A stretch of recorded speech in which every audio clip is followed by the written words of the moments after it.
Bismillahirrahmanirrahim. Assalamualaikum warahmatullahi wabarakatuh. Selamat datang kembali di kelas bahan grafika,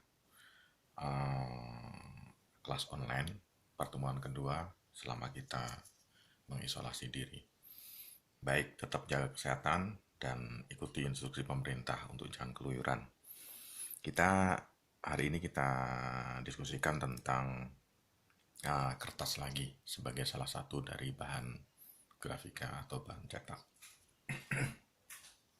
Nggak batuk nih. Kemarin kita sudah belajar tentang komponen dari kertas, yaitu serat selulosa. Kemarin kan strukturnya gini, ya kan? Gini ya, dibuat gampang aja. Pokoknya ini gambar segi 6 itu ya. Ini gampang terus dan seterusnya, ya kan? Kemarin kan ini di sini O, ini O, ini cuma dibolak-balik aja, ini O, ya kan? Terus ikatan antar penyusun serat itu kan di sini pakai O, ya kan? Terus ini pakai O, ya kan? Ini pakai O, dan seterusnya, ya. Ini sorry, ini O-nya di sini. Ya, O-nya di sini. Oh, sorry, benar, sorry, salah. O-nya di sini benar. Ya, ini salah. Oke.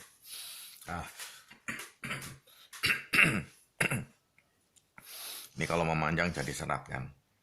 Maka ini saya gambarkan supaya gampang aja. Ini serat ini saya gambarkan seperti yang aja. Serat memanjang balok ini aja ya. Ini yang ke arah perpanjangannya, ke arah susunan, atau ini ada polimerasi, katakanlah berulang, susunan berulang ini yang mengikuti air, ya kan. Ini sebut aja glukosa, air, kan. Terus itu. Nah, perulangan inilah yang disebut dengan polimerisasi. Ini disebut dengan polimerisasi.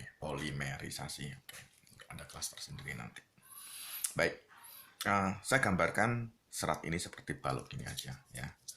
Nah, sekarang kita tahu bahwa di ujung balok ini kan selalu ada H. Oke, saya ambil satu H aja. Gini kan. Ini H, ya kan. Ini H gitu kan. Oke.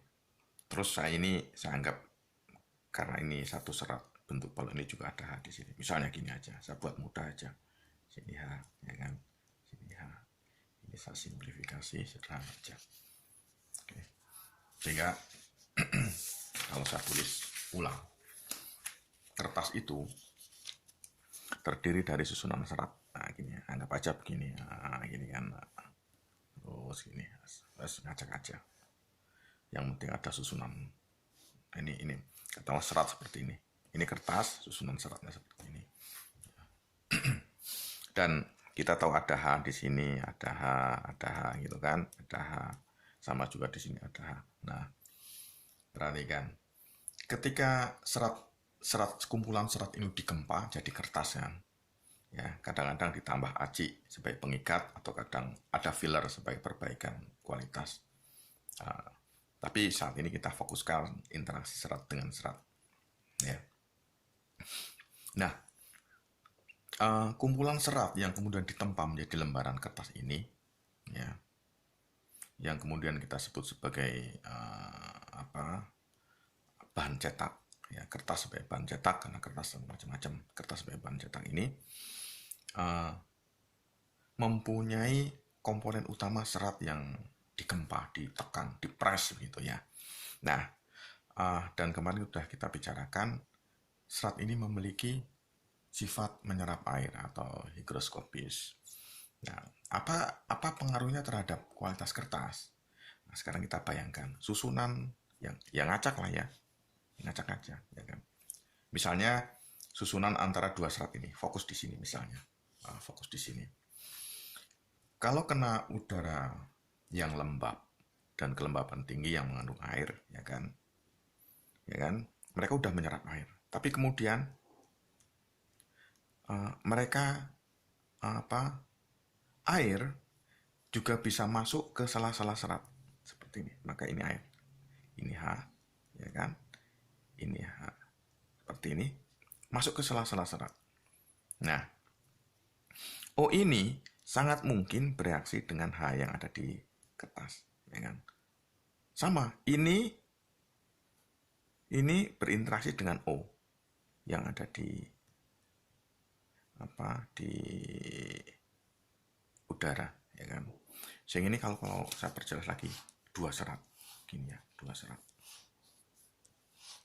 Nah, dua serat, ini dua serat, ini serat, anggap saja serat. Maka banyak sekali bisa saya punya H2O gini, O, H, saya juga punya H, O juga di sini. Apa yang nyelip di antara serat, kemudian mereka berikatan. Ini dengan H, ya kan? Ini dengan H yang ada di serat, kan nyerap. Nah, seperti ini, ya kan? Ini juga bisa berikatan dengan H di antara sesama mereka. Sehingga kalau saya gambarkan sederhana, gini aja. Saya dua serat, ya kan? Sebenarnya di sini ada air. Ini kan saya simbolkan bulat aja, air, ya kan? Ini serat-serat. Air itu bisa bertambah, semakin banyak di udara, semakin lembab udara, dia semakin banyak nyerap.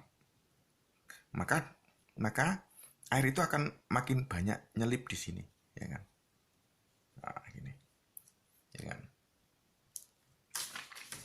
Nah, pas lagi. Sehingga kalau saya perbesaran lagi, yes, detailnya, ini dua serat. Ini bisa air banyak di sini, ya kan? Nah, kan ada serat juga ke sana, ya kan? Maka bisa serat di antara mereka. Yang terjadi apa? Semakin banyak air terserap, jarak ini akan semakin merenggang, atau ke sana mereka semakin merenggang. Kan? Seperti tadi ada seperti ini. Ini satu lembar kertas terdiri dari susunan serat. Maka jarak mereka dengan adanya kemampuan menyerap air dari udara, jarak mereka bisa semakin merenggang, ya kan? Jadi baik antar serat yang saling paralel begini dan serat yang saling seri sambung menyambung itu juga bisa merenggang karena dia menyerap air.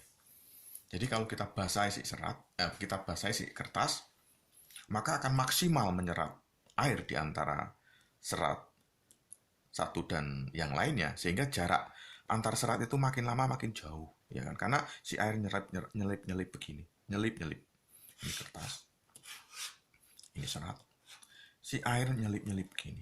Semakin banyak ini, airnya ikatannya didominasi oleh ikatan si air di dalam kertas itu. Maka itu yang kemudian kalau semakin banyak air, semakin basah, si kertas menjadi ambiar, menjadi butiran komponen seratnya lagi, atau menjadi bubur lagi, karena itu tadi seratnya dipisahkan oleh butiran-butiran air.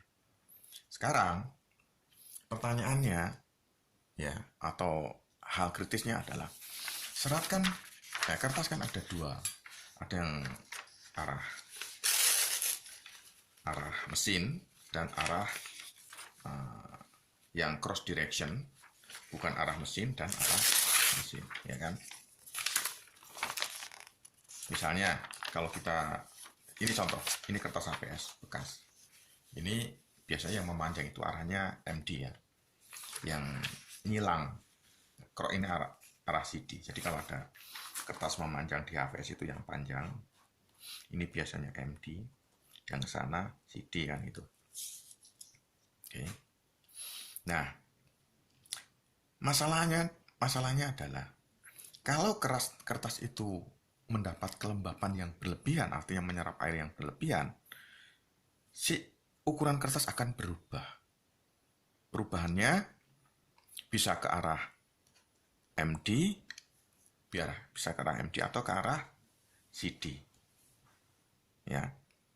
Kira-kira mana nih yang perubahannya lebih besar? Lebih banyak ke arah MD atau lebih besar ke arah CD? Kalau si kertas itu kita basahi. Ya, saya sudah coba. Kalian pun boleh coba. Caranya adalah coba buat ukuran kertas, nggak usah panjang-panjang, 5 cm kali 5 cm, ya kan? Exactly, pakai pengarisan yang kayak gini aja, gampang lah. Kan ini ada mili apa 1/10 milinya, 1/10 sentinya kan, ada milinya kan, ada satu skala dalam sentimeter itu ukuran milinya masih bisa kelihatan. Kalian buat 5 cm kali 5 cm kertas HVS. Kertas HVS. Pastikan ditulisi mana yang ke arah MD, mana yang ke arah CD. Potong, basahin sampai basah ya paling setengah 30 detik ya kan. Terus kalian bukan keringkan, kalian lembabkan, terus kalian ukur kembali. Kira-kira kalau yang ke arah MD itu Y, ke arah CD itu X, ya. Nanti setelah lembab kalian hitung lagi dengan ini. Kira-kira panjang mana X dan Y? Panjang mana perubahan dimensi panjang ini pada kertas yang 5 kali 5 cm ini setelah kalian lembabkan. Kalian ukur lagi. Jadi sebelum dilembabkan dan setelah dilembabkan kalian pastikan tahu ukurannya berapa. Setelah dilembabkan, ukur berapa panjang Y, panjang X. Perhatikan misalnya X itu CD, yang Y itu yang MD. Mana yang lebih panjang setelah mereka menerima kelembapan maksimal? Berapa kali kepanjangannya? Apakah X lebih panjang dari Y? Berapa kali X lebih panjang dari Y? Itu bisa kalian coba dengan sederhana di rumah. Ya. Nanti akan ketahuan yang CD atau yang X itu pasti lebih besar dari yang MD, yang Y, ya.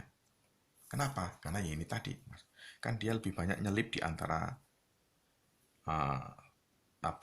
serat-serat yang paralel begini. Kalau yang arah seri, yang MD itu kan nggak terlalu signifikan, ya kan?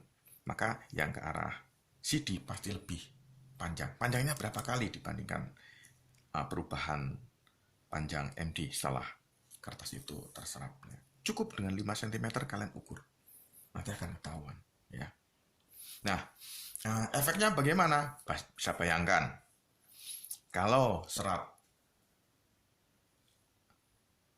kertas itu dilembabkan, kelembapannya tidak terkontrol, maka yang ke arah MD, karena didorong antar serat dengan serat, dia akan lebih banyak akan menggulung begini. Ya kan? Tetapi yang ke arah CD, bayangkan, karena banyak molekul di antara serat yang paralel, dia juga akan menggulung di antara serat dengan serat.